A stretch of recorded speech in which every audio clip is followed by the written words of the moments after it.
Generative AI health care में तेजी से बढ़ रहा है, जिसमें बिग टेक कंपनीज और स्टार्टअप दोनों शामिल हैं।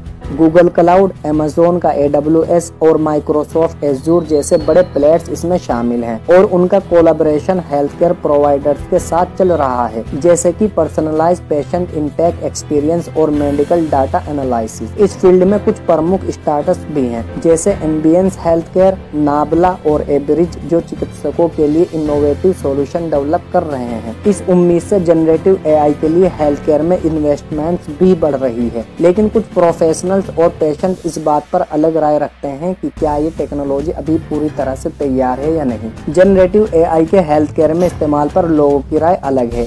एक हाल ही में डिलाइट सर्वे में सिर्फ आधा 53% यूएस कंज्यूमर्स ने कहा कि वो समझते हैं कि जनरेटिव एआई से हेल्थ केयर बेहतर हो सकता है। मसलन इसे ज्यादा एक्सेसिबल बनाया जा सकता है या अपॉइंटमेंट वेट टाइम्स को कम किया जा सकता है। कम लोगों ने उम्मीद की कि जनरेटिव एआई मेडिकल केयर को सस्ता बनाएगा। Andrew Borkowski, VA sunshine health care network के चीफ एआई ऑफिसर, इस गुमान को नामुनासिब नहीं समझते। बोरकोस्की ने चेतावनी दी कि जनरेटिव एआई के इस्तेमाल का वक्त आ गया है, जिसकी महत्वपूर्ण सीमाएं हैं और उसके प्रभाव के आर पार होने से मुताल्लिक फिक्रों के हवाले से जनरेटिव एआई के साथ एक मुख्य मसला यह है कि वो अलग कॉम्प्लेक्स मेडिकल क्वेरीज या इमरजेंसीज का मुकाबला नहीं कर सकता। जनरेटिव एआई अक्सर स्टेरियोटाइप्स को बरकरार रखकर हेल्थ केयर में गलतफहमियां पैदा करने का एक खास नुकसान है। स्टैनफोर्ड मेडिसिन की 2023 की एक स्टडी में एक टीम रिसर्चर्स ने चैट जीपीटी और दूसरे जनरेटिव एआई पावर चैटबॉट्स को किडनी फंक्शन,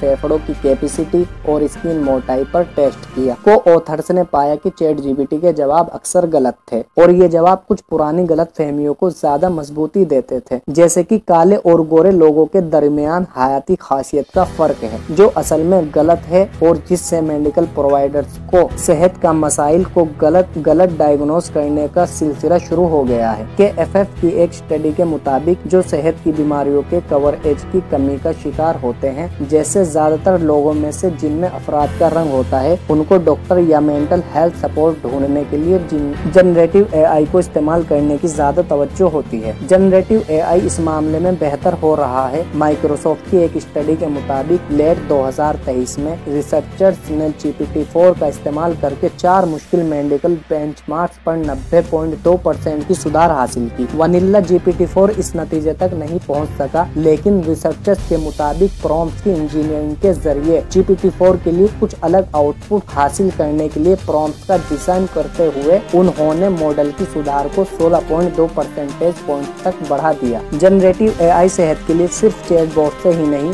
बल्कि मेडिकल इमेजिंग से भी फायदा उठा सकी है। जुलाई में एक साइंटिस्ट की टीम ने एक नया सिस्टम नामक complementarity driving referral to clinical workflow unveil किया, जो एक नेचर में शाया करदा स्टडी में शामिल था। ये सिस्टम इस मकसद के लिए डिजाइन किया गया था कि ट्रेडिशनल टेक्निक्स के मुकाबले मेडिकल इमेजिंग स्पेशलिस्ट को डायग्नोस करने के लिए एआई पर कितना भरोसा करना चाहिए। जनरेटिव एआई का हेल्थ केयर में इस्तेमाल तब तक सेफ नहीं है जब तक रेगुलेटरी और लीगल रूल हल नहीं होते। WHO के गाइडलाइंस में स्पष्ट किया गया है कि इसका मकसद हेल्थ केयर के लिए जनरेटिव एआई का विकास करने में एक अलग लोगों का शुमार शामिल करने और उन्हें उनकी परेशानियों का इजहार करने और प्रोसेस के दौरान इनपुट देने का मौका देना है।